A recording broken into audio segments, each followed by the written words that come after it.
You know, across the globe, one of the absolutely most unforgettable symbols of Islam is the melodious call to prayer, the adhan. I mean, its sound rings out across cities, fields, and valleys 5 times a day, every single day. But behind this globally recognized sound, there's a profoundly human journey. Welcome to this explainer. Today, we're going to explore the life of the very first man to ever deliver this call, a man whose life perfectly, and I mean perfectly, encapsulates the ultimate triumph of faith over fear. So let's dive right into this massive transformation. Today, Bilal ibn Rabah is literally an icon of perseverance and faith. But to truly understand the sheer heights of his legacy, we really have to look back and contrast it with the absolute powerlessness of his beginnings. Because look, the story of Bilal isn't just some dusty historical account. It's a stunning blueprint. It shows us exactly how unwavering conviction can transform a destitute, oppressed slave into one of the most honored and revered figures in human history. The historical sources paint a really stark physical reality of Bilal's early life. He was a black slave, believed to be of Abyssinian descent, born directly into servitude right there in Mecca. He's described as a tall, thin man with slightly humpbacked shoulders and thick grayish hair. And he lived totally under the radar, moving silently, speaking only when spoken to. He actually belonged to a wealthy, powerful Meccan named Umayyah ibn Khalaf. And Bilal's daily reality, it was agonizing. Imagine traveling in trading caravans through bitter winters and scorching summers, literally surviving on just a handful of dates a day to keep his body going, all while serving feasts to guests at his master's house, while he himself went completely hungry. Now picture the atmospheric tension here. He was isolated in the brutal, burning heat of the Meccan desert. He was entirely at the mercy of a master whose entire livelihood depended on idol worship, the exact same idol worship that a new prophet, Muhammad, was beginning to preach against. Well, Bilal started catching snippets of this new faith through the panicked, alarming discussions between his master and his guests. And this message of one God, infused with concepts of mercy, forgiveness, and justice, it profoundly resonated with him. So against all odds, he embraced this new faith. But when Umayyah actually discovered Bilal's conversion, the story takes a really dark, harrowing turn. See, to scare anyone else from following Islam, Umayyah subjected Bilal to just merciless torture. Right in the absolute peak heat of the day, Bilal was forced into a heavy suit of metal armor, thrown face down into the baking, burning desert sand, and just left there to roast. Then, his torturers would literally flip him onto his back and drop a massive, crushing rock right onto his chest, all while screaming at him to deny Muhammad and go back to worshiping the idols of Mecca. But here is the absolutely crucial takeaway. Physical torture simply could not break his spiritual conviction. No way. Crushed beneath a literal boulder, suffocating in the unbearable heat, Bilal totally refused to renounce his faith. Instead, he just uttered one Arabic word, over and over again. Ahad. It means one God.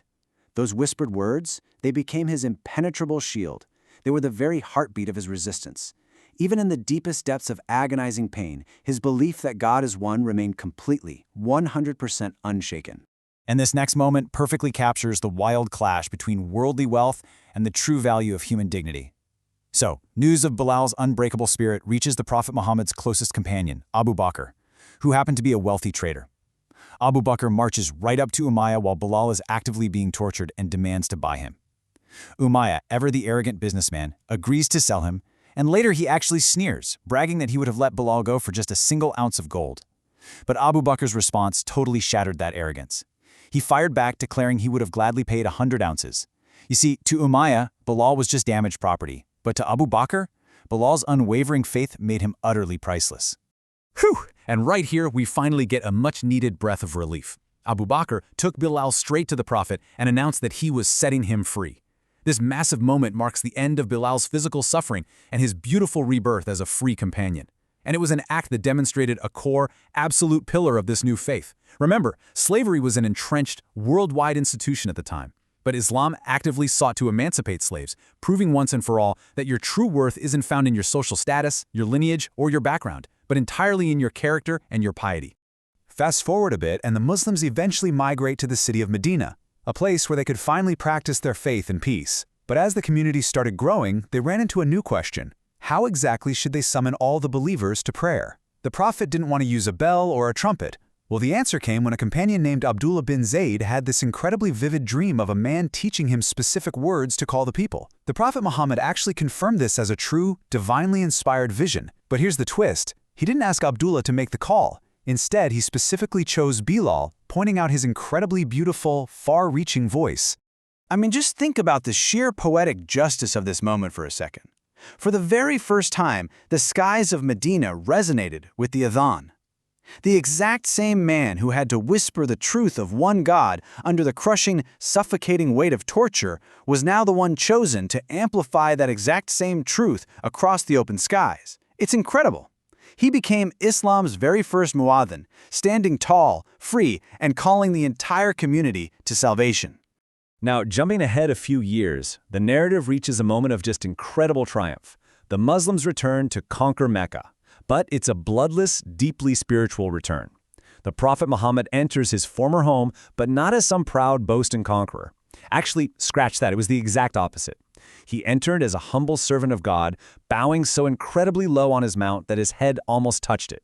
And he immediately orders the destruction of the idols, the very same idols that had fueled the city's arrogance and brutal oppression for so long.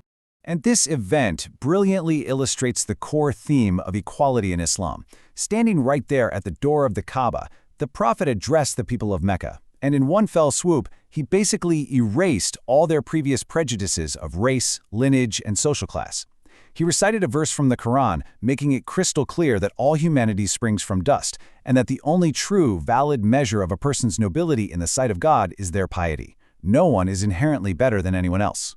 So to really solidify this profound message of equality, the Prophet gives a monumental order. He asks Bilal to ascend to the very rooftop of the Kaaba, literally the holiest site in Islam, to call the adhan. Just picture this deeply cinematic moment. This former slave, a man once dragged by his neck through these very streets, is now standing atop the city's most sacred sanctuary. He looks down upon the exact spaces where his former oppressors used to torture him, and his beautiful voice declares the truth of one God across Mecca for the very first time in history. And you know, even as a few onlookers muttered insults about his skin color, it didn't matter. History had already crowned his legacy. But, as with all great stories, this journey of triumph is also marked by profound human sorrow. Just a short time later, an overwhelming, heavy grief blanketed the city of Medina. The Prophet Muhammad passed away. The entire community was completely devastated, weeping over the loss of the man who had brought them from darkness into light. And for Bilal, a man whose entire life and freedom had become completely intertwined with the Prophet, the pain was just unbearable. This next part really highlights Bilal's immense loyalty and love. Shortly after the Prophet's death, Bilal tried to step up and make the usual morning call to prayer. But when he reached the specific part of the adhan that mentions the name of the Prophet Muhammad, the grief was simply too heavy. He broke down. He started sobbing uncontrollably, his voice just cracking and shattering under the immense weight of his heartbreak. It was so incredibly painful for him that he vowed never to call the adhan again. He ultimately left Medina to live out his days in Asham, what we know today as modern-day Syria, because being around all those memories of the golden days was just too difficult to live with. So looking back at his entire life on this timeline, this is truly the ultimate story of transformation and redemption. From enduring the darkest, most agonizing depths of societal oppression and slavery in Mecca, to his migration and total empowerment in Medina, to that massive, ultimate triumph at the Kaaba, and finally his heartbreaking devotion that led him to Syria. Every single hardship he endured, it eventually led to a massive elevation in honor. Bilal passed away in his early 60s, and on his deathbed, rather than expressing any fear of the end, his beautifully emotional dying words were, "Tomorrow you will meet your loved ones, Muhammad and his companions." I mean, what an absolutely incredible end to a life completely defined by faith. So, as we wrap up this explainer, I really want to leave you with a question to chew on. Think about this. In a world that is constantly chasing wealth, status, and power, how does the unwavering patience of one powerless man whispering a single word in the burning desert sand manage to create a legacy that is still sung out loud across the globe every single day? It's pretty amazing to think about. Until next time, keep learning and stay curious.